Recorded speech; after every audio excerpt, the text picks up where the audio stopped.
മുൻപൊരിക്കലുമില്ലാത്ത വിധം വിപണിയിൽ സ്വർണ്ണവില കുതിച്ചുയരുന്ന കാഴ്ചയാണ് 3 വർഷമായി ദൃശ്യമാകുന്നത്.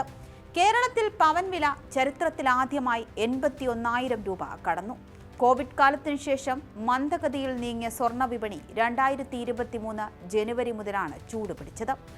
ആഗോള രാഷ്ട്രീയ സംഘർഷങ്ങൾ മുതൽ ചൈനയിലും ഇന്ത്യയിലെയും റീറ്റെയിൽ ഉപഭോഗത്തിലെ വർധനയും അടക്കമുള്ള നിരവധി ഘടകങ്ങളാണ് സ്വർണ്ണക്കുതിപ്പിന് ചുക്കാൻ പിടിച്ചത്. ഒരു നൂറ്റാണ്ടിനിടെ സ്വർണ്ണവില തുടർച്ചയായി മുന്നേറുന്നതും ഇതാദ്യമായാണ്. സാമ്പത്തിക മേഖലയിലെ അനിശ്ചിതത്വമാണ് സ്വർണത്തിന് എല്ലാ കാലവും കരുത്തു പകരാറുള്ളത്. മാന്ദ്യകാലങ്ങളിലും യുദ്ധ സാഹചര്യങ്ങളിലും ഏറ്റവും സുരക്ഷിതമായ നിക്ഷേപമായാണ് സ്വർണം അറിയപ്പെടുന്നത്. ഉൽപാദനം കുറവും ഉപഭോഗം കൂടുതലുമായതിനാൽ ഒരു പരിധിയിലധികം സ്വർണ്ണവില തകരില്ല എന്നതും അനുകൂല ഘടകമാണ്.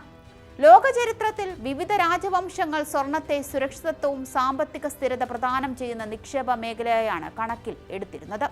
തിരുവിതാംകൂർ രാജാക്കന്മാർ മുതൽ മുഗളന്മാർ വരെ പ്രതിസന്ധികൾ മറികടക്കാൻ സ്വർണം പ്രധാന സുരക്ഷാ ഘടകമായി വിലയിരുത്തിയിരുന്നു. കൊളോണിയൽ കാലത്തും സ്വർണത്തിന് പ്രിയം ഒട്ടും കുറഞ്ഞില്ല.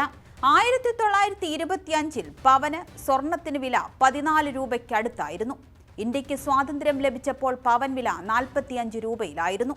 1980 ശേഷം മാത്രമാണ് പവൻ വില 1000 രൂപ കടന്നത്. ആഗോളവൽക്കരണം തുടങ്ങിയതിനു ശേഷമാണ് വിലക്കുതിപ്പ് തുടങ്ങിയത്. ഈ നൂറ്റാണ്ടിന്റെ തുടക്കത്തിൽ പോലും 3100 രൂപയ്ക്ക് ഒരു പവൻ ലഭ്യമായിരുന്നു. കഴിഞ്ഞ 24 വർഷത്തിനിടെ സ്വർണ്ണവില 23 ഇരട്ടിയാണ് കൂടിയത്. അതായത് ലോകത്തിലെ എല്ലാ നിക്ഷേപ മേഖലകളെയും കടത്തിവെട്ടുന്ന വരുമാനമാണ് നിക്ഷേപകർക്ക് സ്വർണം ഇക്കാലയളവിൽ നൽകിയത്. ഓഹരി, നാണയ, റിയൽ എസ്റ്റേറ്റ് മേഖലകളിൽ ഒന്നും ഇത്രയും നേട്ടം ലഭിച്ചിട്ടില്ല എന്നത് യാഥാർത്ഥ്യം. റഷ്യയുടെ ഉക്രൈൻ അധിനിവേശമാണ് സ്വർണത്തിന്റെ വിലക്കുതിപ്പിന് തുടക്കത്തിൽ ആവേശം പകർന്നത്. തൊട്ടു പിന്നാലെ പശ്ചിമേഷ്യയും സംഘർഷഭരിതമായതോടെ വൻകിട നിക്ഷേപകർ സ്വർണത്തിലേക്കുള്ള പണമൊഴുക്ക് ഗണ്യമായി വർദ്ധിപ്പിച്ചു. മൂന്നാം ലോക മഹായുദ്ധത്തിന്റെ സാധ്യതകൾ പരിഗണിച്ച് വിവിധ കേന്ദ്ര ബാങ്കുകളും വൻതോതിൽ സ്വർണം വാങ്ങിക്കൂട്ടാൻ തുടങ്ങി. ചൈന, ഇന്ത്യ, ബ്രസീൽ തുടങ്ങിയ രാജ്യങ്ങളെല്ലാം ഇക്കാലയളവിൽ വിദേശ നാണയ ശേഖരത്തിന്റെ സ്വർണത്തിന്റെ അളവ് കൂട്ടിയതോടെ വില തുടർച്ചയായി മുന്നോട്ടു നീങ്ങി.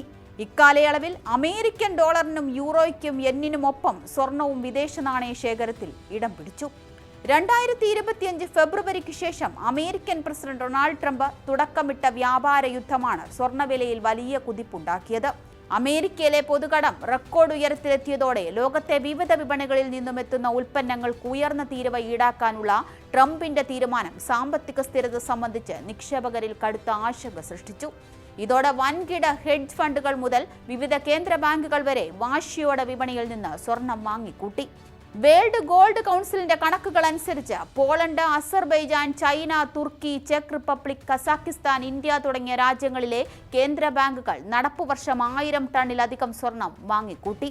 പോളണ്ട് മാത്രം 60 ടൺ സ്വർണമാണ് ഇക്കാലയളവിൽ വാങ്ങിയത്. ഇന്ത്യയുടെ വിദേശ നാണയ ശേഖരത്തിലും 8 ടണ്ണിലധികം സ്വർണത്തിന്റെ വർധനവാണ് ഉണ്ടായത്.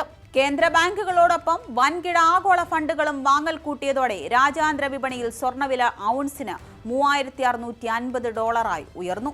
ഇതിന്റെ ചൂട് പിടിച്ചാണ് ഇന്ത്യയിലും സ്വർണ്ണവില റെക്കോർഡുകൾ ഭേദിച്ച് മുന്നേറുന്നത്. ഇതിനിടെ അമേരിക്കൻ ഡോളറിനെതിരെ രൂപയുടെ മൂല്യം കുത്തനെ കുറഞ്ഞതും ആഭ്യന്തര വിപണിയിൽ സ്വർണ്ണവില കൂടാൻ കാരണമായി. രൂപ ദുർബലമാകുന്നതോടെ ഇറക്കുമതി ചെലവ് ഉയർന്നതാണ് വില വർധനയ്ക്ക് ആക്കം കൂട്ടുന്നത്. ഇതിനിടെ അമേരിക്കയിൽ മാന്ദ്യ സാഹചര്യം ശക്തമാകുന്നതിനാൽ കേന്ദ്ര ബാങ്കായ ഫെഡറൽ റിസർവ് തുടർച്ചയായി പലിശ കുറച്ചേക്കുമെന്ന പ്രവചനങ്ങളും പുറത്തുവന്നതോടെ സ്വർണത്തിലേക്കുള്ള പണമൊഴുക്ക് ഗണ്യമായി കൂടി. പലിശ കുറയുമ്പോൾ കടപ്പത്രങ്ങളുടെയും ഡോളറിന്റെയും മൂല്യമിടിയുമെന്ന ആശങ്കയാണ് സ്വർണത്തിന് പ്രിയം വർദ്ധിപ്പിക്കുന്നത്.